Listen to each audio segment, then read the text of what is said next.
All right. Today, everybody, the first ever episode of the Reaper Paranormal Show. And today we discuss the Lizzie Borden house with my co-host, Tommy. What's going on, Tom? Nah, what's going on, Roy? How you doing, man? All right. Survived the first snowfall in Massachusetts. The day before Halloween. I Of mean, all times. what the hell, dude? I mean, I know it snows earlier and earlier every year, but I mean, for the most part, we're pretty good. We usually see our first flurries around Thanksgiving, or in that range. Now we're getting snow in October. Oh my God, man, this is Somebody at work told me yesterday that it's actually snowed the day before Halloween, like 50 or 60 years ago. And I was wondering if that ever happened because, I remember as a kid, after Halloween, it starts snowing. Mhm. But I don't ever remember having snow before Halloween. No, it always rained on Halloween. I remember it rained sometimes. It seemed to rain every year here on Halloween, but I don't ever remember snow before I Halloween. remember it being cold even. I remember it being cold on Halloween. Oh, We yeah. were running the streets with coats on. Our parents made us wear coats, and I'd be crying, I don't want to wear a coat. They can't see my costume. Yep. Crying like a big baby. So speaking of that, happy Halloween, everybody. Yeah. And I hear there's a full moon tonight. Yeah, full bloom, actually. Yeah, blue moon, yes. Yep. So people are gonna be going crazy. They did a scientific thing where the blue moon, full moon can really mess you up. Texas Hotspots here. Hey guys, Texas Hotspot in the house. Hey, Happy Halloween to you guys too. Happy Halloween, guys. So yeah, so I work in nursing, and I'm interested to see how the peeps respond to the blue moon tonight. I'm on vacation, so Nice. I won't have to experience any of the craziness. So that's a good thing. Nice. So you ready to jump into some cool talk? This is our first ever episode. This is going to be a podcast, just so everybody knows that we'll be releasing episodes. What did we decide? Wednesday or Thursday? Do you remember? We went with Thursday. Thursday? Yeah, we had said Thursday. Give an extra day to get stuff together. So it'll be an audio podcast. We may do more video podcasts in the future, depending on how this goes and the response we get from that. But we'll discuss it. But let's talk about what we're going to be talking about on the show. So we're going to be having talking about famous hauntings, paranormal teams, and interviewing paranormal teams. Texas Hotspot, don't get cocky. Yeah, Vacation and the Millennium Falcon. Sorry. Oh, sorry, man. Vacation Millennium Falcon. Then Rich says, "What's up, ghouls?" We're flying the Millennium Falcon in the back here, in case anybody knows, for Halloween. My co-host is over there in the corner. I can't even talk. Drinking his grub. So we're gonna be talking paranormal teams, just hopefully interviewing paranormal teams, interviewing famous paranormal investigators. We have a team. We're gonna be interviewing our team, have our team on the show, and hopefully have people on our show that want to tell their stories of the paranormal also. As far as our team, we are based in Massachusetts on the South Shore, and we're in the South Shore. We have a lot of haunted places in Massachusetts, which we'll also be getting into. So that'll be fun to delve into. We have all kinds of historical spots that are haunted. The Hockomock Swamp. The King Philip's War happened here. There's tons of great stuff to talk about, and we'll be getting into that in future episodes. But before we get into Lizzie Borden house, I want to talk a little bit about our team and let everyone know what we're all about, because I think it's important to know what kind of team you have that you listen to. And we have a goal in our team, and it's to find out if ghosts exist. That's how I started this team. That's my vision for this team. We also want to help families that have paranormal activity. We want to help them try to explain what's going on, whether it's paranormal or not. Believe it or not, a lot of paranormal cases, there's a lot of natural things that happen, but because you think it's haunting when there's legitimate reasons for it to be happening, and our job is to find out and separate what's hauntings and what's just pipes bumping in the night. So we want to help the families in that respect.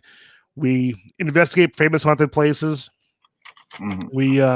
We investigate some very haunted cemeteries. Believe it or not, there are cemeteries that are very haunted. We'll get into the stories in that in the future. Mhm. And our approach is pretty simple. We use a scientific approach. We use EMF meters, which is electromagnetic field meters. We use EVP meters, which is electronic voice phenomena, which is just a funny word for audio recorders. We use video recorders, and we're always looking to add more scientific equipment because we want to scientifically find out what's going on. We want to know. We have 11 years of experience. Like I said, we've been to cemeteries, famous locations. We've done private homes. Yeah. And I know you, Tom, you are a skeptic, right? Okay, so I wanted to jump in here anyway. So Texas Hotspot says, I just can't believe in the paranormal. I've always said seeing is believing, and I've personally never had a paranormal and or ghost experience. But I find the stories interesting.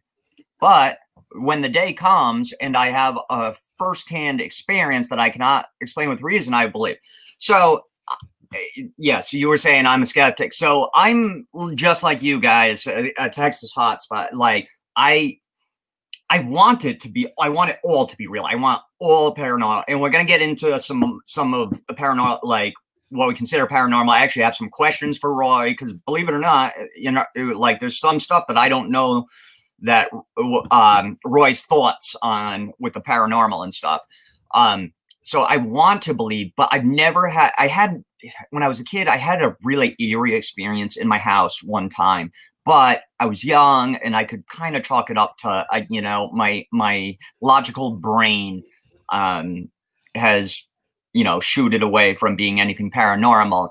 But yes, I want to believe, but I haven't had an experience yet. So that's what that's why I'm excited. That's why I'm excited about this. We did like a paranormal, a haunted history walk last year around Christmas time. And, we went to a couple haunted places and people were saying that they were having some sort of paranormal experience. I didn't believe anybody there personally. I think there was sort of people got kind of caught up in the group hysteria of being in a haunted place, wanted to experience it, so they sort of made it happen in their head. Now, I don't think people are lying a lot of the time. I think that they convince themselves of these things, and a lot of times there's scientific reasons for it. And I know Roy is sort of the same way. Roy's a little less of a skeptic than I am, but he's also been in the paranormal field a lot longer and experienced a lot of stuff that I haven't. So yeah, so that's where I'm at. It's like this for me is like I want to experience it. I want something to happen because I want this stuff to be real. So, and I get into it because I watch the TV shows and I want to find out for myself what's real and what's fake. I've had experience in my life and I don't know if it was paranormal. In my head, yeah, it's paranormal, but that doesn't make it a factual thing. I was young when it happened, things happened. mm-hmm. So it's like, it could have been my mind playing tricks on me. So that's why the team got formed. That's why I formed the team. And since then, I'm still skeptical, but I will tell you I have had experiences, which in future episodes we will get into. We've had some evidence, some audio evidence that I've actually had professional. Well, we're professional also, but more well-known, we'll say, investigators look at, and they heard some things on our audio also that was pretty remarkable, I guess you'd say. But I'm a skeptical person. I think a lot of things can be explained away, but I also think there are things that happen. I've had a friend tell me that these supposedly cups fell out of the cabinet, and a cup ended across the room, face up on the floor, 15 feet away from the cabinet door. Nothing wrong with it on the floor. That's an odd thing to happen. Is that paranormal? I'm not saying it's paranormal. I don't know. Someone could have put it there as a joke for all we know. But it's interesting. And that's why I do this, to find out the truth from falsehoods, Yeah. So I like this. So see the audio and video evidence I see and hear on ghost hunters. And yeah, I agree with you, Texas Hotspot. I had a friend, he was a producer on the first 2 seasons of Taps there, the ghost hunting show. And, he very, very openly admits that, some of the tricks that they do and, and how they, really play into it, even though, they pretty much know that whatever sound or whatever that they may portray as something unearthly or paranormal is usually not. He said they play it up for the cameras. But there's also you see some evidence of stuff. And if it's not some sort of camera trick, it's like, I don't know how that could be real. I really don't. But kind of to what Roy was saying, that's what I really love about our team, is the fact that we take it from a scientific approach, and we take it from that, or at least I do. It's like, it's not real until I prove it's real. It's not like I go in and say, okay, this is paranormal, and I have, try to lead everything to lead. No, it's not paranormal until paranormal is the only option. It's, in my opinion, when there's no other instance. So I think we got a really good, solid team. Derek's part of the team, and I think we got a great approach to how we are going to deal with this paranormal. So. All right, so ready to get into the Lizzie Borden house? Actually, before we do that, there was more. Yeah, well, I wanted to ask you a couple questions, because believe it or not, in our years of friendship and our incessant talking to each other, because I mean that's basically when we hang out. It's we end up talking for 10 hours straight, and I've never really asked you some of your opinions on paranormal stuff. So what is your feeling? Because I know this is some people, this can be polarizing. What's your feelings on aliens with the paranormal? It's funny. I think that there's going to be other beings out there. We cannot be the only people in the universe. It's just not possible. To think that we're the only people in the universe is small-minded thinking, in my opinion. Mm-hmm. I think if we're here, why can't there be other people here? Mm-hmm. But as far as that with the paranormal, they can go hand in hand. Our team doesn't get into that per se. I will say that, ironically, in Massachusetts, we've had some really big UFO sightings. Mm-hmm. Just around my area, several people have claimed over the last 20 years to have been abducted by aliens, and they've been part of documentaries. Was that the Bridgewater Triangle? Yep. They've claimed to have been, had experiments done on them. There's a gentleman in Raynham, which is right up the street basically from me, who says that he was abducted, and I don't think it's not real. Mm-hmm. Just that we don't really delve into that. Has anybody ever approached you about anything with aliens and said, "Hey, can you investigate this"? Nope. No. Okay. If they did, we would look into it. Yeah. But ironically, just something I wondered. All right. So how about paranormal and the Sasquatch, Bigfoot, Yeti, Chupacabra? Those have more paranormal, in my opinion, than UFOs. I know a lot of people would disagree with me. And Maybe I'm wrong. It's very possible, but I think as far as folklore and the paranormal, they go more hand in hand with ghosts. One of our investigators, Graham, who I hope to have on the show soon, he's a big Sasquatch Bigfoot fan.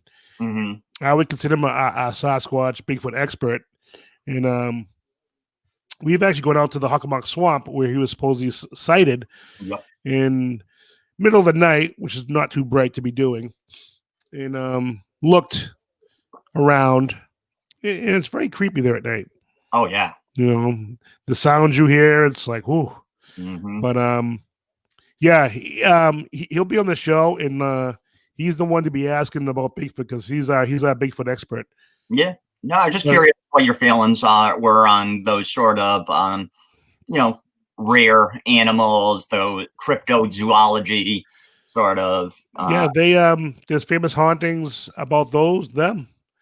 There's the New Jersey Devil, among others. Well, there's another.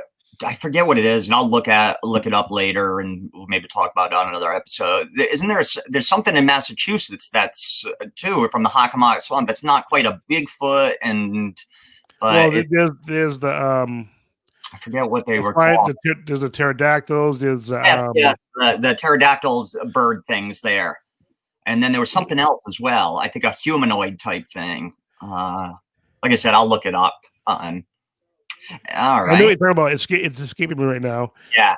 It's part of the Native American culture. Yes, exactly. Okay, we're talking about a weird name. Yeah, they supposedly hang around in the Hockomock Swamp, and they're little devils, essentially.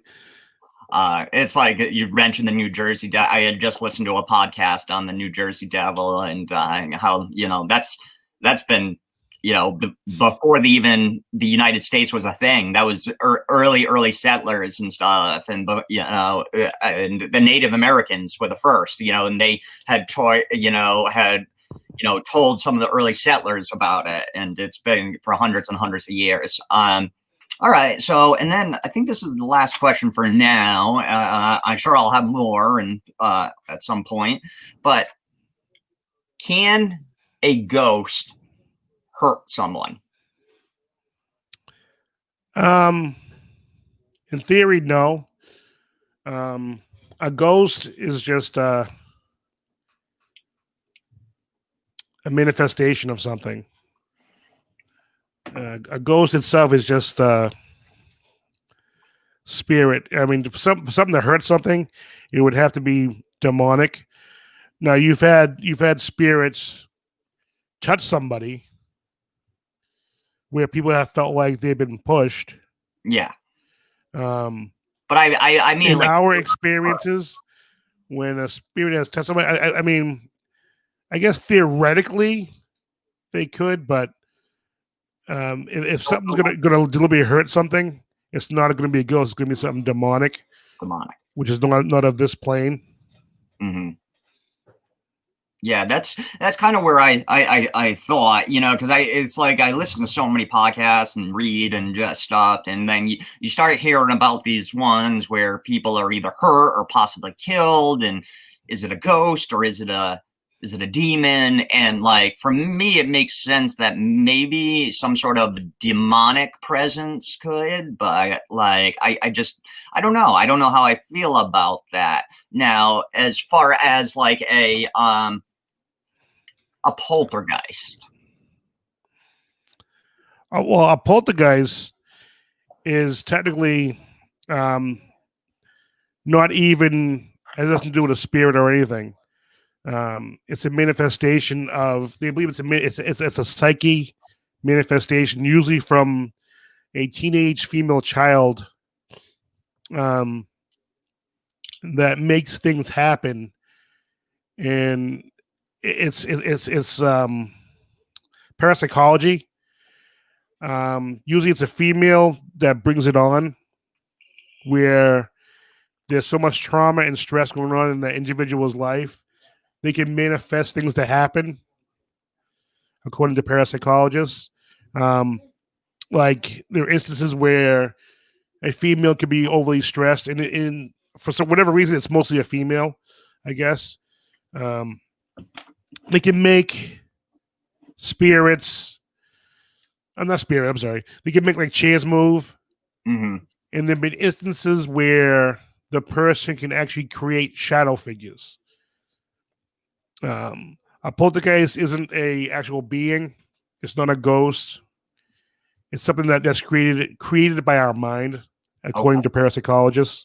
Okay. That's a good question because that goes into a whole new realm, which we should get into also because there's a book that I actually read about that that's really interesting, and I'll have to get that book and tell you about it later. Yeah. And that was just kind of I had thought of it as I was asking the previous question. I was just like, I wonder what poltergeist. And on your question about the little troll, the puckwudgies. Oh yes, there it is, dude. I had to look it up because I'm like, I know what they are. Puckwudgies. I was talking about them not too long ago. I'm like, I know what these are, but I could for whatever reason, the one time I needed to have it in my head, it wasn't in my head. Yeah, there it is. Puckwudgie. Yeah. All right. So Rick says, do you believe to test a place where someone died new instead of old? I believe the soul is still at where they died for a short time before they then move on. Yeah, Rich has wanted us to do an investigation right after something bad has happened. Mm-hmm. Unfortunately, for us to walk into somewhere where someone just died is kind of yeah. People wouldn't be too happy about that. Excuse me. I know you want to move the body, but leave the body where it is. We got to do the investigation. we got to see if there's ghosts going on here. I don't know if you hear me, but Rich is here in my house in the background. He's part of the show. He's going to pop his head in right now. Yep, there's his hand. So yeah, he's felt that way all along. We had someone die down the street from where I live. He's like, "Oh, we should go there and investigate." I'm like, "That'd be great and all, but I don't think the family would want us there while they're scraping up the body. There was a car accident, he got run over, but that's another story." All right. That was it for now, and there'll be more, I'm sure, in future episodes. But so our main our topic today, we are going to discuss the famous Lizzie Borden case and incident. World famous, and we're gonna be, we're gonna, like Roy had said at the top, the show is gonna be, there's gonna be a lot of variety on this show. We'll have interviews, we'll have people on, some weeks we might have video again because it is primarily going to be a podcast, but we'll have video maybe because we're trying to get into like Conjuring House and we're going to stay at the Lizzie Borden house, once the world opens back up. But we also want to talk about haunted cases and like famous cases, famous instances. And we thought, Halloween, perfect day to launch our first sort of, episode. And we wanted to say sort of local because we live in New England, Roy's in Mass. I'm in Rhode Island, not far from each other, obviously. And there's just a lot of haunted history in this area.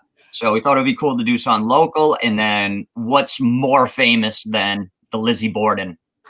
Oh, cool. You put that up too. So yeah. So if you ever want to contact us, if you want to be on the show, you want us to investigate something, anything, check us out at that just went away. It was Facebook at No, it's wrong.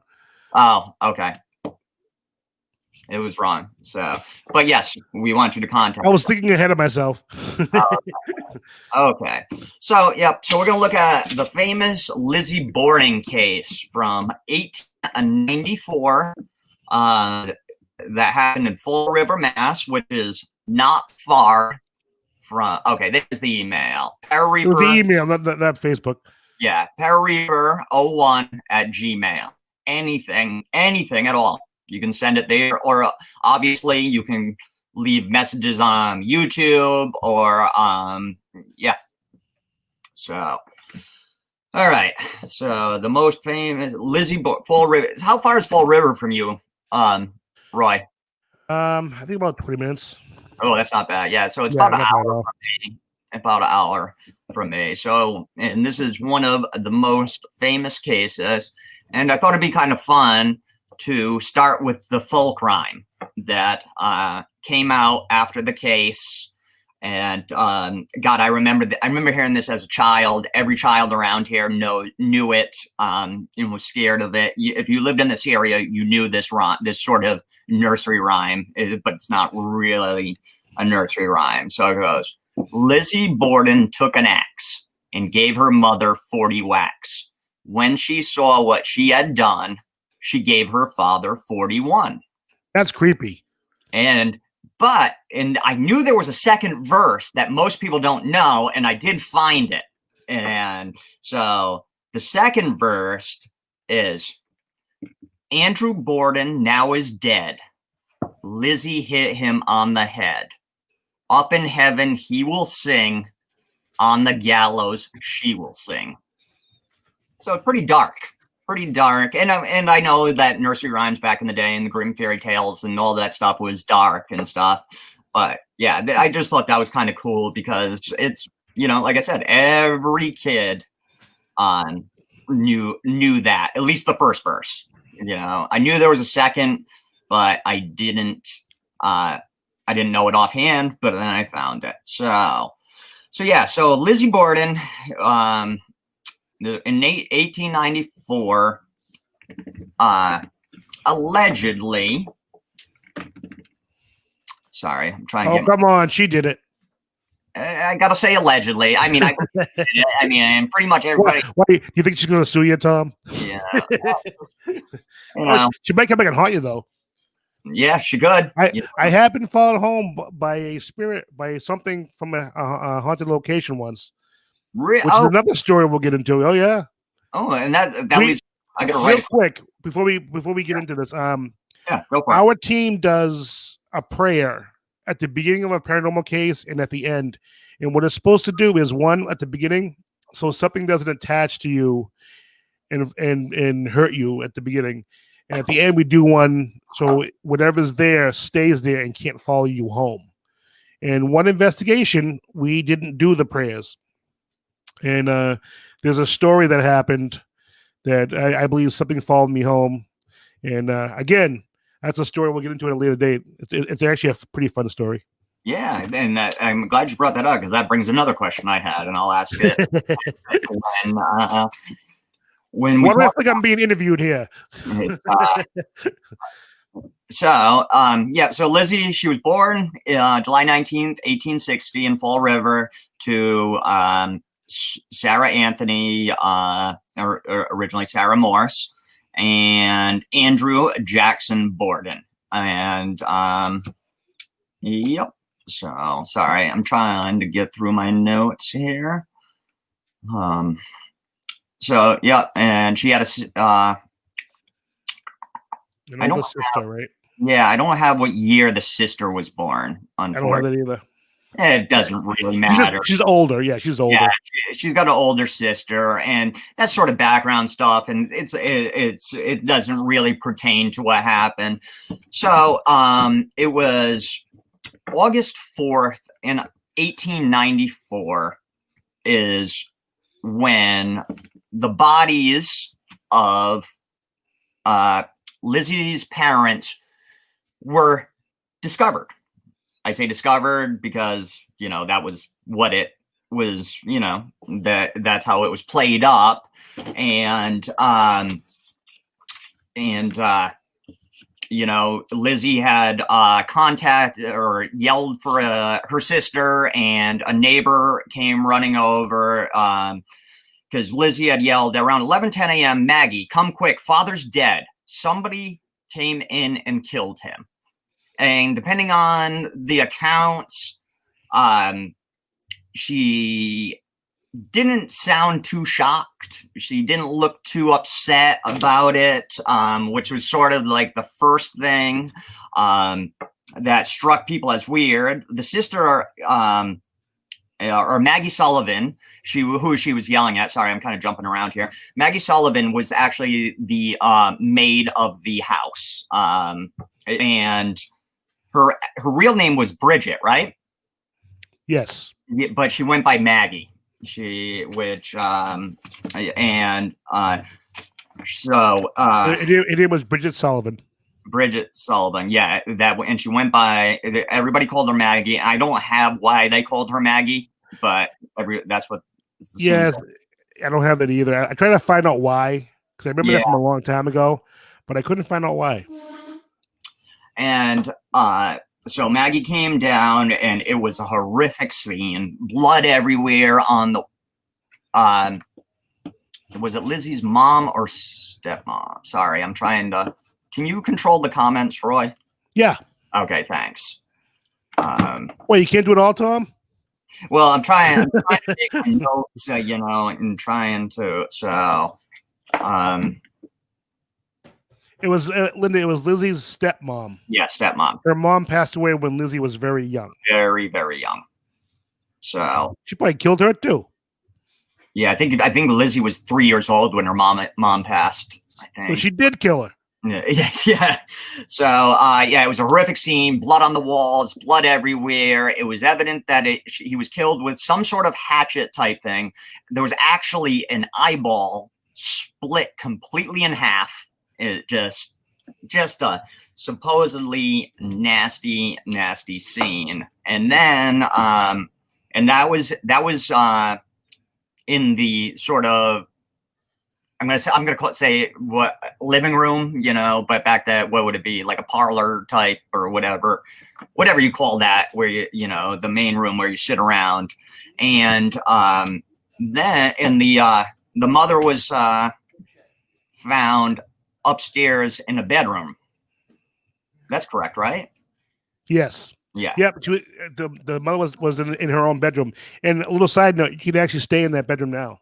Yes, which we are going to try to do once this world opens up again. I know it opens up. Yeah, I know right now they don't want people really going to Salem. They've been having issues because it's a big tourist attraction in Salem. Oh no, it's Fall River. What am I talking about, dude? My brain's everywhere today. Sorry. Never mind. That's how I was all week at work. Ask Linda; she'll tell you. What do you mean? My brain was just scattered. I couldn't speak English. It was like, holy Jesus. Oh, okay. So, all right. Anyway, so then the stepmother was found upstairs.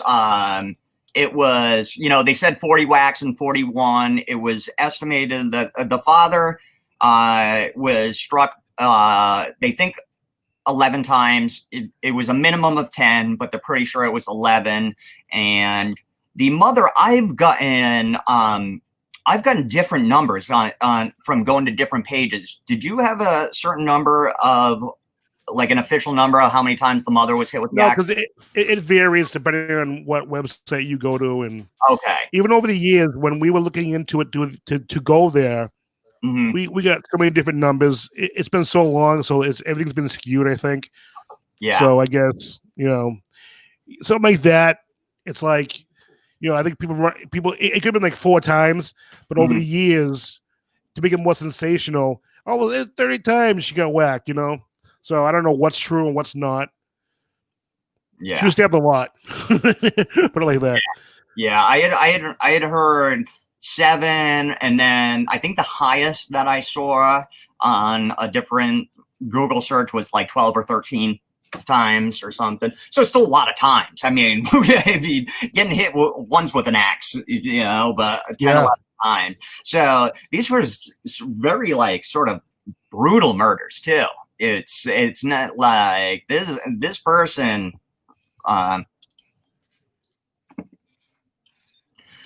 this person really wanted these people dead. So they anyway, were angry. They were very angry. Yes, that person was angry. Sorry, I was reading something else.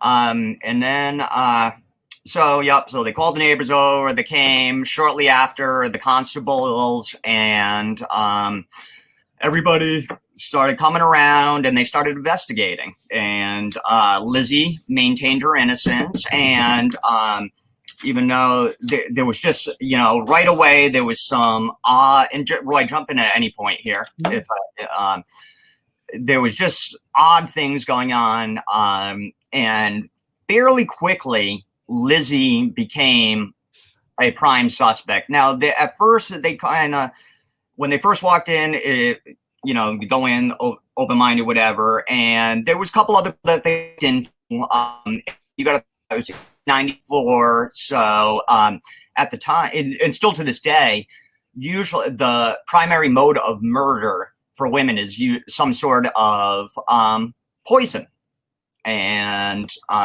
it just historically, it's easy, it's a clean, and it's a pretty efficient way of killing. So this, so this grisly of a murder and stuff, this was not a norm for a woman, a female at the time. I mean, it's not normal for anybody. Well, here's a question I have for you. Yeah, go for it. All right. I believe basically what you're getting at is some of the evidence was she was supposedly buying some poison the day before the murders. Yes. That's one of the theories of the evidence that she was trying to buy poison.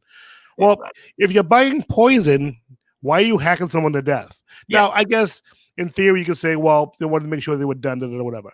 But if you're gonna do that, just hack them to death. Don't buy the poison and risk being caught or being a suspect at that point. Like what's your opinion on that? That has always struck me as odd. Always struck me as odd with this case, because why would you? Right. And was it?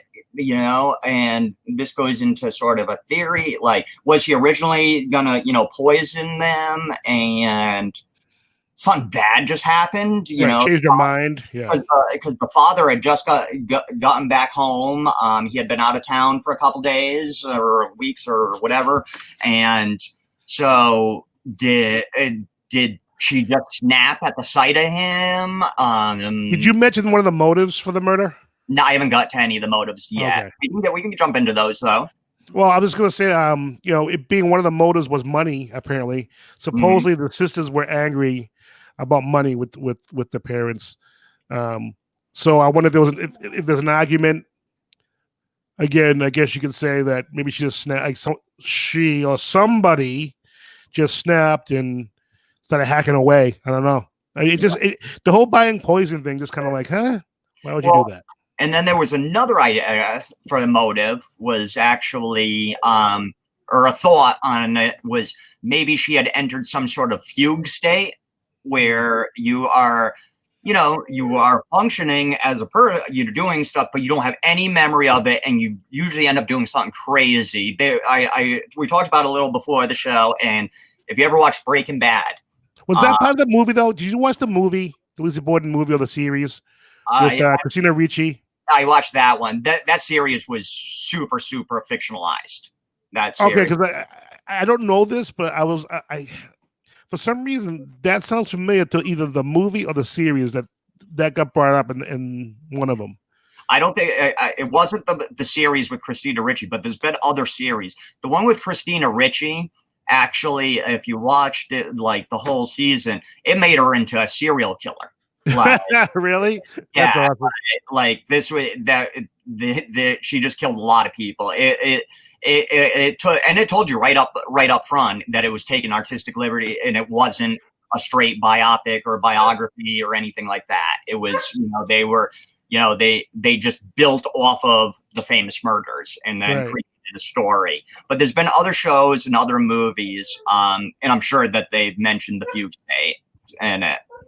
So, so just for anybody out there, if you've ever seen Breaking Bad, when, they're out they get stuck out in the desert because the camper won't run. And then they finally get out of the desert and they're at like the convenience store / supermarket / liquor store. And he's like, all right, he's got to figure a way that like to explain to his family why he's been gone. So he strips naked and walks through and acts like he has no memory of it. And, that's sort of, that was the thought that maybe she entered some sort of fugue state. So maybe that had something to do with it. If that were true, like, maybe she had an elaborate plan to kill him, maybe even over time through poison, because that was common too, to, give little amount of poison. If you hear howling in the background, it's Rich, one of my paranormal members, and my dog. Sorry, Tom. No, it's all right. So what was I saying? The dogs. I lost my train of thought. You were talking about that method of Oh yeah, okay, sorry. So maybe so maybe she was going to poison, and like I said, you might the common way, especially like an arsenic type poison or other types of poison, you might poison over a period of time, and slowly poison somebody to death. Maybe that was her plan, and then something happened. She went into a fugue state and killed them with axe, with the hatchet or axe. I mean, maybe. I'm grasping there, Roy. I'm grasping that one. Yeah, I don't know. It's it was the 1800s, so it's not as clear cut as it is today. And even today, it's not clear cut always, but back then the liberties, like we discussed with the fingerprints, yeah, that the Fall River police didn't believe in fingerprints, and you said that they weren't real big back then, obviously. Yeah, people, so that becomes up. Yeah, fingerprints, it was a fairly newish technology, and throughout history, even to this day, it was new here. It wasn't new. Yeah. In Europe, it was new here. Even today, new technologies, people are leery at first. People are skeptical. People might even have some irrational thoughts or fears about something that's new. And that kind of seemed like it was the case from both our research on this, that, the cops just weren't, they did not feel comfortable with the fingerprint evidence. And so, so those were two thoughts to it. So anyway, so they investigate for a while, and for not too long though, about a week. And then on August 11th, which happens to be my birthday, she was formally charged and taken down and into custody for the murder and conspiracy to kill her parents. And what happened, and especially if you live in this area, you've heard about the court case, and it's very, very, very famous court cases. And then there's been some parallels to, O.J. Simpson, Phil Spector, sort of famous people. There's been comparisons because, is there anything you want to add before I kind of talk about what happened at the trial? Another one of the evidence against her, the circumstantial evidence, was that she's, and I don't know how they found this out, but she supposedly burned one of her dresses several days after the murders. So I'm like, did someone actually see her doing this? Were they speculating on this? So supposedly she actually burned a dress or two, and that's more evidence they used against her. Excuse me. So, again, it's one of those things where it's like, what? Yeah. Again, it's the 1800s, I don't know. Yeah, 1890s policing and detective work was much, much different at the time. So what might seem obvious to us was not obvious at the time. So, so she was, indicted, brought, and then the trial went on, and it was a huge deal. It was a big deal. Everybody in the nation was very small at the time, but everybody was following it. It was sort of like the OJ trial, but of 1894 as opposed to whenever OJ was, which was 1994. Was that OJ? Yeah, 1994. Yeah, I was ninth grade. Good memory, Jesus Christ. Yeah, the only reason I remember, because I remember what class I was. I asked to go to the bathroom in the class so I could go listen to the juror's decision, because I knew it was happening. So I said, "Oh, I gotta go to the bathroom." She's like, "Hurry up and get back!" And I just stood out next to another classroom and listened to the verdict. But yeah, so 100 years later, and she was found not guilty of it. She was found not guilty, but by this point, everybody had thought she had done it. All the evidence pointed at her, and She must have been hot. And I say this because they were saying because her well-bred persona, Christian persona, actually helped to get off, and that it was an all-male jury that insisted that she couldn't have committed that crime. So they must have really had the hots for her, because I'm like, really? That's And the reason you got her off? And there was no blood. yes, Well, if she burnt the dress, as you all say, of course there's no blood. So I'm like, what? What is going on here? yeah, the no blood was a big sticking point. Yeah. Actually, that was huge. That I can understand. I can understand in theory the no blood, but And like the Christian persona, it was it's like really 1890s. I know. And the thought that she couldn't do it because she's a woman. They had the hots for her. Come on, they could have. all men. I mean, from descriptions that she was pleasant to look at from the descriptions, and then we have like sort of pictures, and if she looked like that, she's a pretty woman. So, yeah, so she was found not guilty, but everybody thought she was. I mean, from that point on, everybody thought she was guilty. And I sort of jumped around a lot. We didn't talk about some of the other motives that they had thought, and then we'll get to the hauntings. But another motive that they thought that was Lizzie might be a lesbian, and lesbianism was not. It was very taboo at the time, and you didn't talk about it. You weren't open about. You weren't open about it 100 years later. I mean, God, it's even taboo to this day in some parts of this country. Which is crazy to me. I mean, like, who cares? Who the hell cares? I love lesbians. Yeah, it's so they had thought that maybe she was in a relationship with Maggie Sullivan, the maid, and the mother walked in on them doing something and was horrified, and that's why Lizzie killed the mother right there, so it wouldn't come out because I mean, what if the mother was having an affair with the maid, and Lizzie was mad about that? Huh? There we go. Yeah, new evidence. That could be occurred to me. Yeah. No, that's hey. Because, maybe Lizzie wasn't a lesbian, but her mother was cheating on her father with the maid. But then again, she didn't kill the maid though either. Yeah. Unless she wanted to be with the maid, that's why she killed the mother. Yeah. And she did inherit a ton of money after that, so maybe her and the maid hooked up later, and she lived a quiet life after this was all over. Yes, she did live a quiet life. So that was another theory as to why. Did we touch on all the theories? I thought there was one more. No, you said there was one more you had. I know there was money. There was a lesbian. There was the lesbian. Oh God, I was trying to do my notes. That's what I had. I had there was money and that there was a lesbian thing. Oh yeah, too. Yeah. So if I can find it in my notes here. Okay, here we go.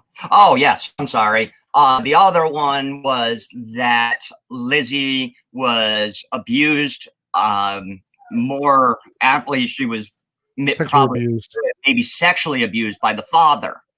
But this never came up in court or in trial. But as historians now have said, it wouldn't have come up in trial because of the way women were still second-class citizens at the time. So it was still a man's world, a white man's world, to be exact. And incest is very taboo. And where did it even come from? Because that's a newer theory, isn't it? Yeah, that's a newer theory, and it's like I remember that coming up, but I never remember looking into it to see why they would just assume all of a sudden that, hey, maybe she was molested. Like, where does that come from? Like, you wouldn't think you would just come up and say, you know what, I think she was molested. Like you must have some type of basis to say something like that. Okay, so the reason it came up, I believe, was intimated in local papers at the time of the murders. Okay, so actually it was intimated at the time, but very, very loose. They didn't use certain words, anything like that. It was just, that there might be some sort of abuse that happened. Well, they said intimated. That's the first thing that was weird. So, and then it was, so you are right. It became a real sort of theory in 1992 by a scholar, Marcia Carlisle.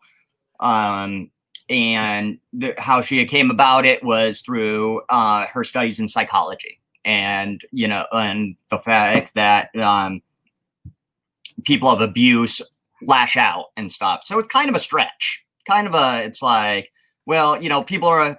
We know that people that are abused are, now we know, you have tendency to be violent or act out or or whatever, because they mess their heads. So maybe that's why she did it. It seems like a stretch to me. I mean, but I guess it's as valid as any other theory, because again, we're going back to 1894, and at this point we can only speculate. So but yeah, that's where it's saying that one came up from in 1992 by that Carlisle lady. She was studying with psychology and stuff. So that was the three main reasons or thoughts for maybe motive, but obviously none were ever proved. And yeah, so she was acquitted, and then pretty much after that lived a pretty quiet life, because she was sort of a pariah. She had, like Roy had just said, inherited a lot of money for the time. Roy. Yes, and yeah, she lived, and and died. She died. So why don't we get into some of the hauntings, Roy? Now I know you had some info on that. Yes. So the Lizzie Borden Bed and Breakfast Museum. We were supposed to go there years ago, but I got sick and couldn't go. They have tours. You can go do a daily tour, or you can spend the night in the bed and breakfast. You can even stay in the Abby Borden bedroom where she was murdered. Some of the activity that they have, you hear sounds of weeping or crying can be heard late at night. Sounds of footsteps all hours of the night. Apparitions being seen wearing Victorian era clothing. Mm-hmm. Just wandering the hallways late at night. Muffled whispering. Yeah, maybe like conversations. Doors and cabinets opening and closing. And when we were getting ready to go there, I couldn't find my notes, but I believe I think it's in the Abby Borden bedroom. I believe there's a rocking chair in there. And if I'm wrong, somebody please correct me, because I've been going back and forth on this. That has been seen to rock. And I swear paranormal teams have caught it rocking, supposedly. Because if I remember correctly, that was where I wanted to stay in. And we had plans to set up cameras and stuff around that chair to try to catch it rocking. I believe that was also one of the things of the paranormal activity. And I've been lucky to come in contact with some investigators that have had the time to stay there, and they have told me that all this stuff has been true, and that they've caught evidence of this stuff. So it's one of those places that is supposedly really haunted, and people that stay there. I'm friends with a paranormal investigator, Jeff Belanger.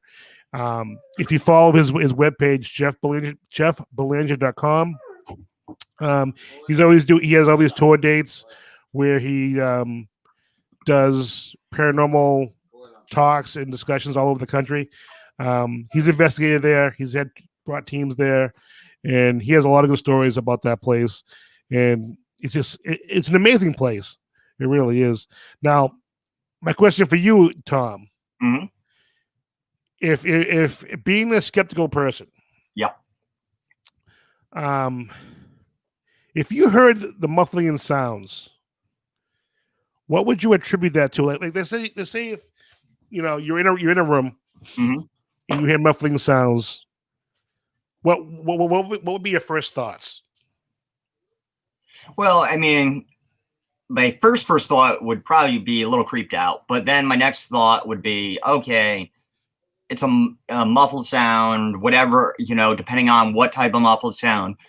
There's probably a reason for it, whether it's pipes and stuff within the house, heat turning on, just old houses creak and make sounds. And this is an old house.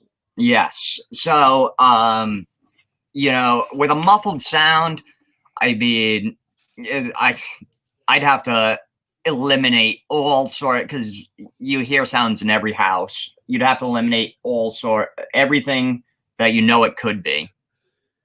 Oh, Lone Star Crew is in the house. Hey, What's up, Lone Star Crew. What's up, boys? So yeah, I personally would probably it could be a mouse. If you heard scurrying across the floor, again, an old house and whatever. It could be. Yeah, I could attribute that to anything. And it's funny because I've been on cases where, like I said before, I'm a skeptical person, but I believe at the same time. But I also, when something happens, I want to find out why it's happening first. My first thought is, let's see where it's coming from. Let's see if it's something natural. Because 9 times out of 10, I don't care what anyone says, there's a natural reason for it to happen. It's that 1% of reason as to why I got into this. And I have actually had that 1% happen. But, man, being a Lizzie Borden house and actually hear something, or more specifically, be able to catch something would be amazing. Yeah, that would be. I mean, we've been fortunate to have been to some places that are historically haunted in our area. But that's one place I haven't gone to yet that I want to go to. And we're going to be discussing more places. Like, I want to go to the Eastern State Penitentiary. There's a Waverly Hills Sanatorium. 2 crazy haunted places that are like demonically haunted. Like, I've had some former team members say they wouldn't go there.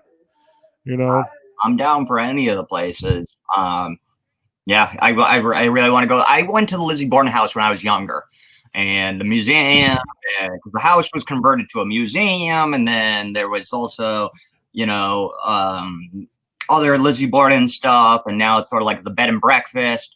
I actually, a few years back at Comic-Con, Rhode Island Comic-Con, I was working with a celebrity, and a lady came up, and she was actually the most recent owner of it. I believe it's up for sale now, the house, right? Well, it's funny. I just looked into that, and it said that the bed and breakfast wasn't for sale, but the Lizzie Borden's house was. So I don't know if they're both for sale or just the house that Lizzie Borden lived in. Yeah. So I'm confused by it now. Yeah, because it was like the house that she actually, like, it supposedly happened. 2 different places. Yeah, it was turned into like a sort of museum. And I went to both. Like I said, I was in both when I was much younger. I went with a cousin and my mother when I was very young, and did it. But she owned the bed and breakfast. Such a nice woman. She would just come over and talk to me and the celebrity that I was with, and she ended up giving us an old DVD of one of the older Lizzie Borden movies that was in black and white, and gave us these coupons at the if we came up to stay, ask for her, and then we could stay there. And she kind of thought that I was like his manager and that we traveled together and stuff, so she gave me everything too. And really nice. And he was asking all about it because he is interested in it, but didn't know too much about it. He wasn't born in America, this actor, and all this stuff. And me and her were talking about it, and she was like, "Oh yeah, it's creepy." And he was asking, "Is it really haunted?" And she was like, "Well, it's creepy. Yeah, I'd say it's haunted." And she gave me a wink, like she had not seen anything that she thought was paranormal, but she would play into it because obviously she owns it. She wants people to go there, and she was telling him, but then she winked at me. Well, it's funny you say that because Jeff Belanger has a podcast that airs every Friday night. Mm-hmm. And I actually watched it. It was a great episode. He had 2 of the workers that work at the Lizzie Borden House Bread and Breakfast Museum, Mhm. and they both said that they will not stay there at night alone. Like when they're doing cleanup or something, they was like, I always have somebody with me because it's just creepy. And they both have had experiences. It's like, oh, that's cool. I'm like, man, to be able to do that stuff and be able to, Yeah. I live for this stuff. Yeah. I can't wait for when we can actually start doing these investigations again and really go to these places. I love this stuff. So it's gonna be a lot of fun. Yeah, it's this podcast is going to be a real good podcast. We're going to have a lot of talks about the haunted places. We're going to discuss places that we've been. I'm going to talk about some of the evidence that our team has caught. Some experiences that have happened to me on some cases. There isn't a lot of experiences that happen because I can honestly say most cases that we do, we usually find natural reasons for things to happen in the family's homes. Mhm. There are places that we've investigated that we found no activity at all. Like there's absolutely nothing going on. So, we just have to find out what exists, if it exists. People always want to come on one of our cases. And the first thing I tell anybody that wants to come on one of our cases, be prepared to be bored. People think these cases are all exciting and you're going to see ghosts running down the hallways. 99% of the time, you're sitting in a room. And I've had discussions with my investigator, Graham, where we'd be sitting in a dark room talking to the air, asking questions. And I can remember saying to him one time, can you imagine if 10 years from now, they actually prove that ghosts don't exist? That would mean we're sitting here in this dark room for no reason whatsoever. Like absolutely no reason whatsoever. We just wasted a night of our life, but we enjoy what we do. We enjoy doing it. Yeah. And if you enjoy what you're doing, is it really a waste? I don't think so. No. So, we enjoy what we do. And hopefully we can be the ones to find out, things really exist and we can get some really hardcore evidence. Yes, that'd be awesome. And if there's actually anything paranormal you guys want to discuss, leave comments below the video later. Let us know. We'll discuss anything paranormal. Yeah. I think Tom loves UFOs, so if you want to discuss UFOs. No, I'm not a UFO guy. Tom will be a UFO expert, everybody. So defer everything UFO to Tom. I was just curious on Find his email. It's all Tom all day. UFO talk. No, I'm not an alien guy. I mean, I think it'd be cool if they were real, but I'm not. I was just curious on your thoughts. Well, what do you think? Like, do you think there's other life out there? Well, I mean, you got the Fermi paradox, where just using that sort of no logic as logic. That there has to be life out there. Well, I don't see how there can't be. If we're here, why isn't there other life? So you don't know. I mean, I'll never know. I'll never see an alien. I go back and forth with it just because it's like it seems like it's such a big universe, and it's almost selfish to think that we're the only things in there. But then you also have to look into it. It takes pretty perfect conditions to create life. You have to have sorry, go ahead. No, it's all right. You have to, you have to have a world that, is creating life and replicates these same sort of cells over and over and over and over again. And the chances of that, I don't know. I'm not a scientist. I've never been good at science, really. It's probably my weakest subject. And so I don't know. I go back and forth. I would most to Winstono 35. Winstono. I will tell you the one time I was in a house where we've encountered something. I had never encountered anything evil. There was one house which is in a town not too far from here. That for the first time ever, I believe something tried to attach to me. And I believe me, I'm not one that necessarily believes. I mean, I believe anything can happen, but if you had told me that would happen to me, I would say you were crazy. And when it was happening to me, my chest was getting tight. I was starting to get really hot. I was starting to sweat. I was having trouble breathing while we were going upstairs to the attic. You know, I'm a fat kid, so I'm going up the stairs like, boy, I'm out of shape. And then I'm like, wow, this is not just being out of shape. This is something else. I'm like, and I'm not saying anything to anybody. I'm just going up the stairs, and I'm like, what is going on? I'm like, well, if I have a heart attack and die right now, these are people here, So, and again, I'm not saying anything to anybody. All of a sudden, it just stopped, and the person behind me, who was a person in we were doing a haunted walk, by the way. We were hosting a haunted walk. And the person behind me was a guest. It wasn't a team member. It wasn't an investigator. It was an average person. They started saying the things that I was feeling, that it was happening to them. Then we get up to the attic, and then all of a sudden it stopped from her also. It just went away. So I honestly believe something was trying to attach to us, and for whatever reason it couldn't. And within 5 minutes, we got some incredible evidence of interaction with a spirit. And I don't think the spirit that was interacting with us was bad. I think going up the stairs, whatever was interacting with us, I can't talk tonight. Whatever was interacting with us going up the stairs was something not nice, something not good. So to answer your question, 99% of the time, the few cases we've run into spirits, they've been good except for that one time.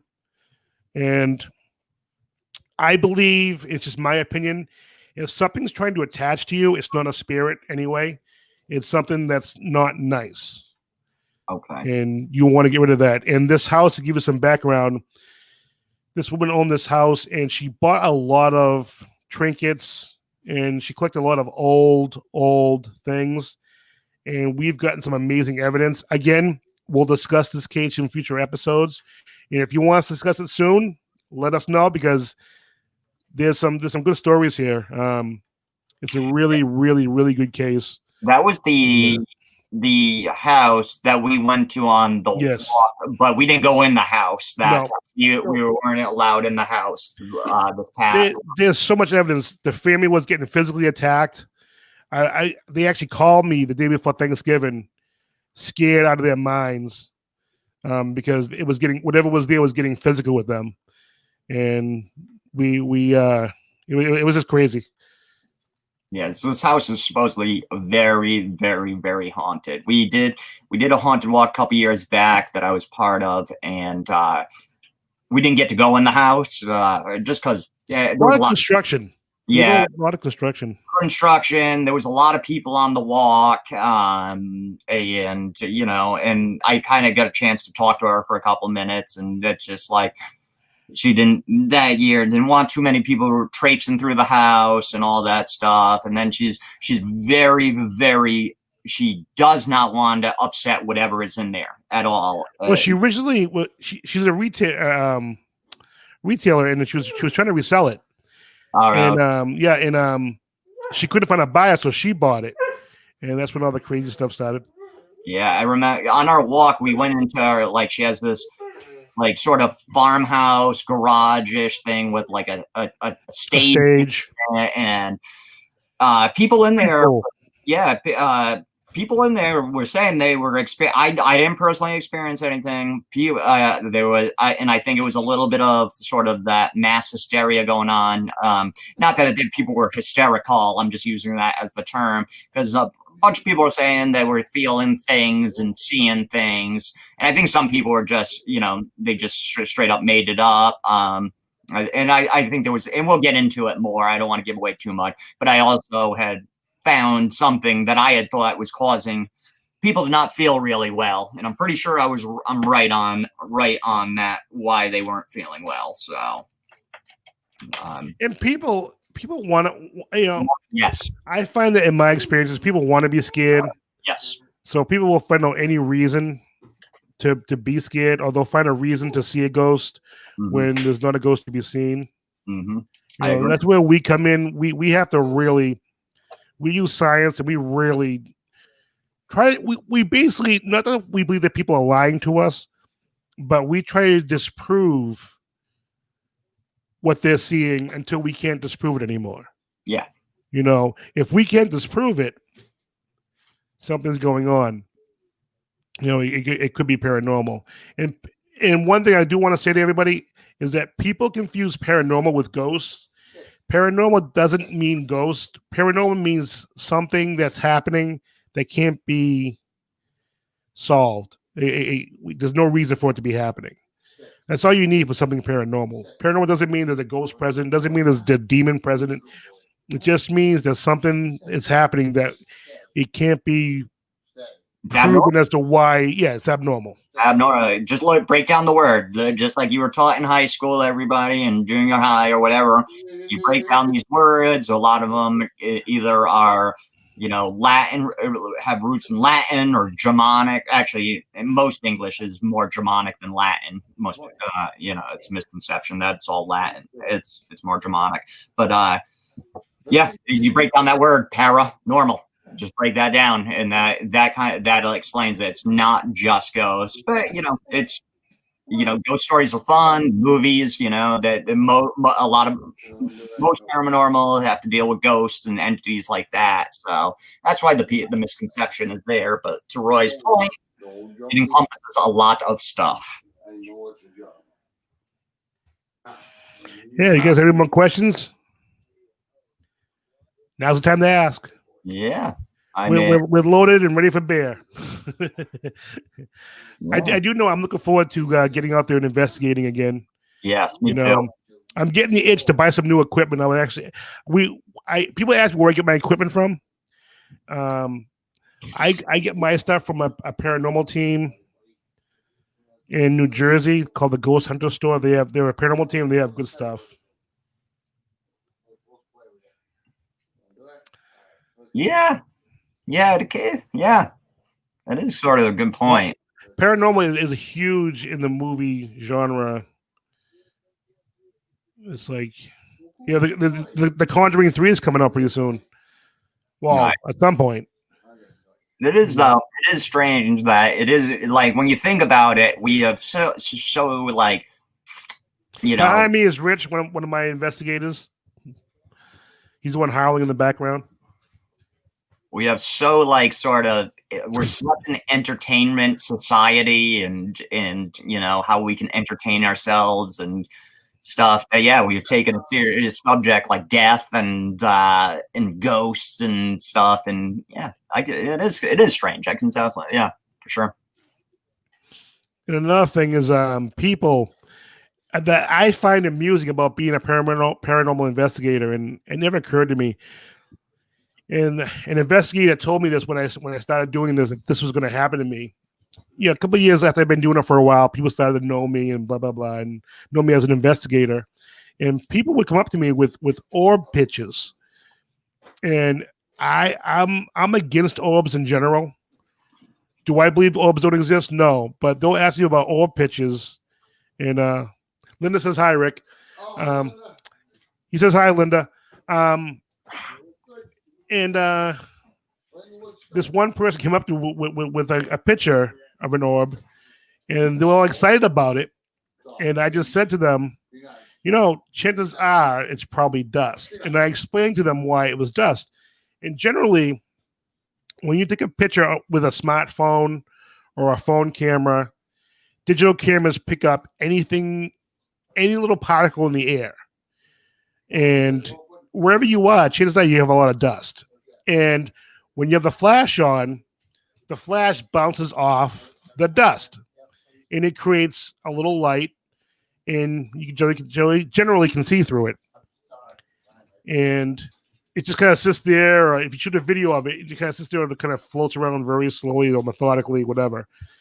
It doesn't do much. In my experiences of looking it up, and what a lot of investigators believe, at least as a few years ago, I haven't looked it up recently, was that an orb is usually a ball of light. It's a solid bulb of light. Picture it like a light bulb. That's what my understanding is. And if it's changed, somebody let me know. Because I am not an orb expert, but I can guarantee you most pictures that you take or have are probably going to be just dust. Now, I will try to get a picture of a video that we took at a case that we did where we may have an orb. I'm not going to say it's an orb, and I'm not going to pretend it's an orb. I need to have somebody that's more experienced than me look at it when I can get in contact with the right person. But we got a little ball of light moving around. Didn't see it when we were filming. The person filming didn't see it when they were filming it. And I remember I was standing next to a specific person, and they were on a ladder. And this orb was in between us, just kind of floating around and moving around methodically. And it actually hit this person. And as soon as it hit the person, the person on the ladder says, "Wow, I just got really cold." It was simultaneous. It was pretty amazing. Again, I'm not saying it's an orb. I'm not saying a damn thing, but it's interesting. It could be a paranormal occurrence. Roy's not saying it's an orb. Not at all. Wink. I don't know what it was. It could have been a bug, you know. I am not an orb expert whatsoever. I just found it interesting that when it hit her, first off, it hit her and disappeared. Almost like it went through her. And she instantly got cold. In my experience, whenever I've come in contact with something supernatural or paranormal, temperature has dropped around me when I've come in contact with something paranormal. It drops just drastically. Okay, I've got another question. Sorry. Go ahead, Tom. You take over. What about the female voice at work that called my name and yours? Yeah, when Linda and I work, we work in nursing, and every so often we'll hear a female call our names. We'll be in the hallway, and one time we were together, and I remember something called Linda's name. We're like, "There's nobody here." It's the weirdest thing. We believe a lot of the residents are still there because me and Linda are amazing. Everyone loves us. You know, that reminds me. I'll talk real quick. So I had my one. Are you done with that story, or? Yeah, let's Linda has something she wants to add. Linda, you can pop on if you want to pop on. Let me know. I can send you a link.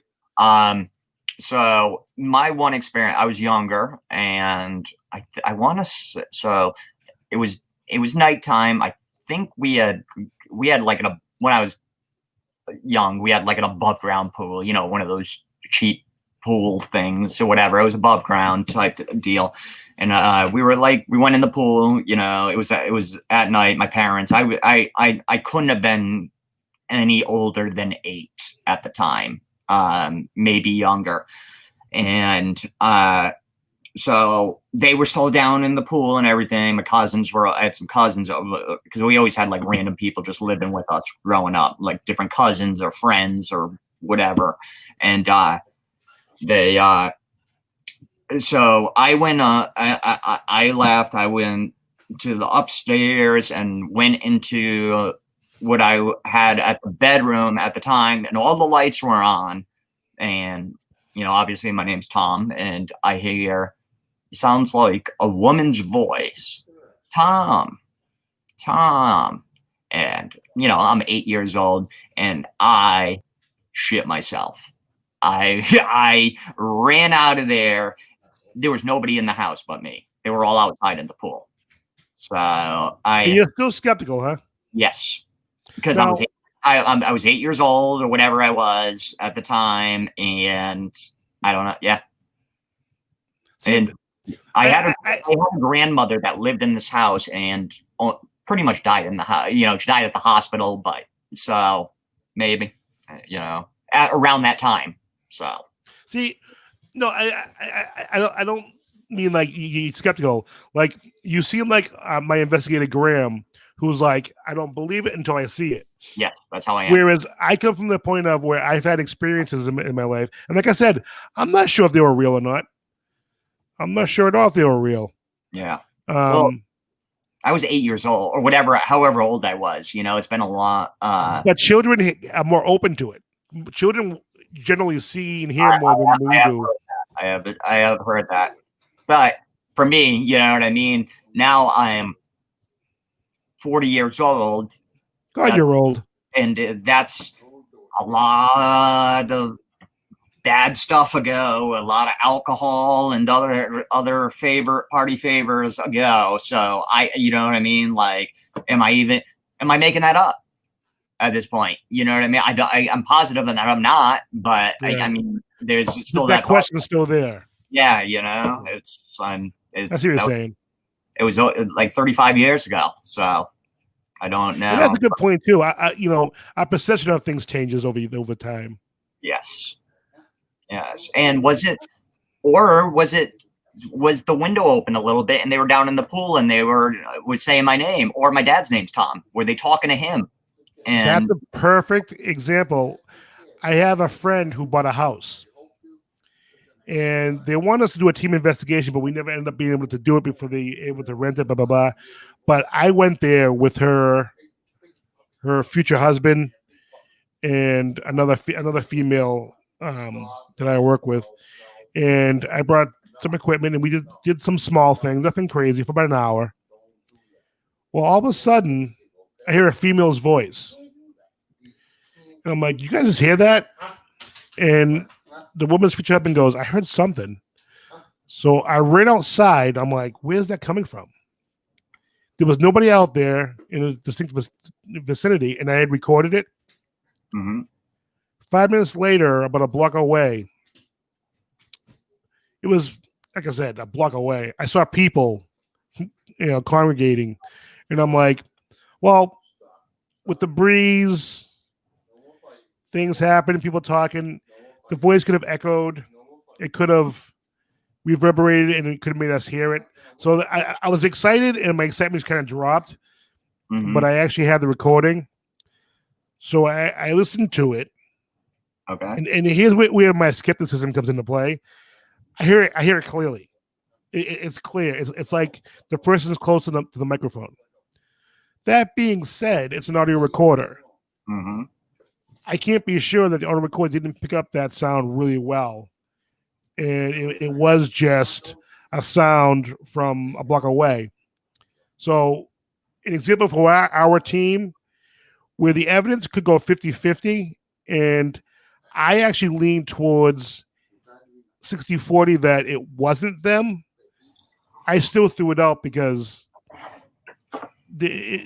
unless it's like 80-20 or higher, mm-hmm.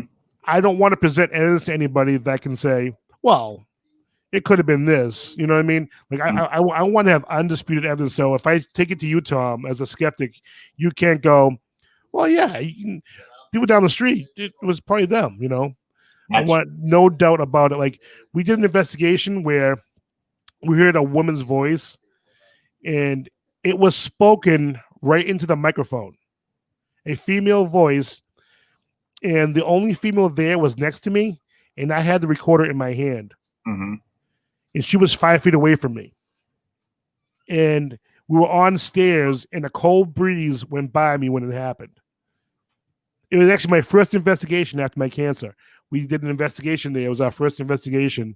And I was sitting on the stairs because I was kind of tired because I hadn't been doing very much. And we were kind of hanging around, just talking, and then it happened. And it was probably one of the most amazing EVPs I've ever heard in my life. Mm-hmm. Yeah. That was undisputed because it literally was spoken into the microphone. Like, it was like, you know how you speak into a microphone, how loud it sounds? Mm-hmm. That's what happened. And the microphone was in my hand. Yeah. And I don't have a girly voice. Yeah. That I know of anyway. So, but again, to your point, and I'm the same way, the proof has got to be undisputable. I'm not one of those people either that looks at lack of proof as proof. I hate that. I hate that. I mean, it's used all the time. It's used in politics all the time now too. The lack of something happening means that it does exist and stuff. I hate that. No, you got to prove it. You got to prove it exists. So we have a good wide range of people on our team. I'm in the middle. You and Grim are on the outside looking in kind of thing. You need to have real solid proof. Mm-hmm. I have a girl on my team who says she's a sensitive. She has sensitive abilities. I can't wait. I want to interview her. Actually, I was talking to her recently. She definitely wants to be on the show. She'll pop on. Awesome. We have Rich, who you guys have been seeing off and on tonight. He comes from a construction background where, if doors are popping open, chances are they're off the hinge slightly, or they're not level. That happens a lot when doors don't close. Or was that the wood could be warped? Yep. So that's where he comes into play really well because he's a construction guy. So we have a good range of people on this team, and it's really cool that we come from different aspects, but we all agree to the same thing. We want scientific proof. We don't want half-ass proof, and we want to make sure that whatever evidence we get, it's real solid. Indeed. All right. So, you have any final thoughts, Tom? No, but I want to cover. I do want to mention that next week it will be the Normal Geek Perspective show. We will be getting back to the challenges. Just because sort of crazy stuff's been happening, with all three of us, and schedule has been tough, and especially with the challenges, and then the weather here. We got snow the day before Halloween here, which is it's way too early to be snowing. So, but yes, we will be back to the normal, and then those challenges will be popping back up. Roy's got some more hot challenges. We got a chicken nugget challenge and lots of other fun stuff on that other channel. And just stay tuned on for this podcast coming out, and the videos, and then and we also have bonus content always dropping on our channel too, of unboxings, Pokemon cards. Derek's our anime/Pokemon guy, so check out his bonus stuff on the Geek Perspective channel as well. And also, just so you guys know, we're gonna be releasing episodes every week. Yes. The Lizzie Borden House Bed and Breakfast. Yep, bed and breakfast. Yep. And thank you for popping in, Rez. Yeah, Rezovsky. Yes, so hopefully we'll have some, when we do stay there, we'll have some videos and all sorts of audio for you guys from the bed and breakfast. And like I said, we're going to try to get into the Conjuring House. Tons of stuff. Tons of fun stuff, and I'm really excited about this channel. So, yeah, we're gonna be discussing a lot of cool stuff. So like I said, if you guys want anything discussed, anything paranormal discussed, you have any questions, comment below after the video is done, and let us talk to us. We'll talk to you all week. We love paranormal stuff. Pop that email back up.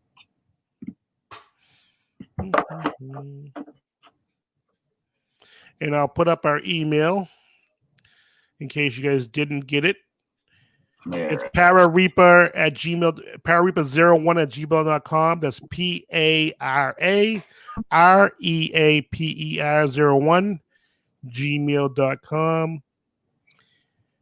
And we have a Facebook, Reaper Paranormal Investigations. That is our team name, Reaper Paranormal Investigations. And we are on Twitter also. And here is that Twitter. And we will be creating an Instagram as well, and Facebook. So, well, you already have the Facebook. Okay, we'll be creating an Instagram. So, but yeah, Great. So hit us up. Yeah, definitely. So again, we're out of Massachusetts, Rhode Island, Massachusetts area. I know we can say Rhode Island, Massachusetts now. Hey, yeah, Rhode Island, expanding. So if you're within a distance and you want to come somewhere, we'll do it. And it can be a good distance too. I don't mean fun to drive. It can be, as long as you somewhat. I'll travel anywhere in the Northeast personally. Yeah, exactly. So if you want us, hit us up. How there are places in Massachusetts, West Coast, Western Mass, that's 2.5 hours away that I'd like to investigate. So, and I want to go to Gettysburg. Like I said, I want to go to Waverly Hills, which is in West Virginia. I want to go to Eastern State Penitentiary, which is in New Jersey, New York. Is If we're going that far, there's a bunch I want. There's a couple places in England I would like to go to. Yes. And Oh my then God. I want millions of years old. I want to go to Transylvania. Oh.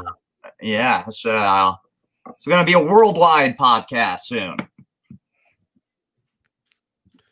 You can be on the team, Linda. We just added a new member. Yeah, hell yeah. More the merrier. You have to pass the hazing initiation.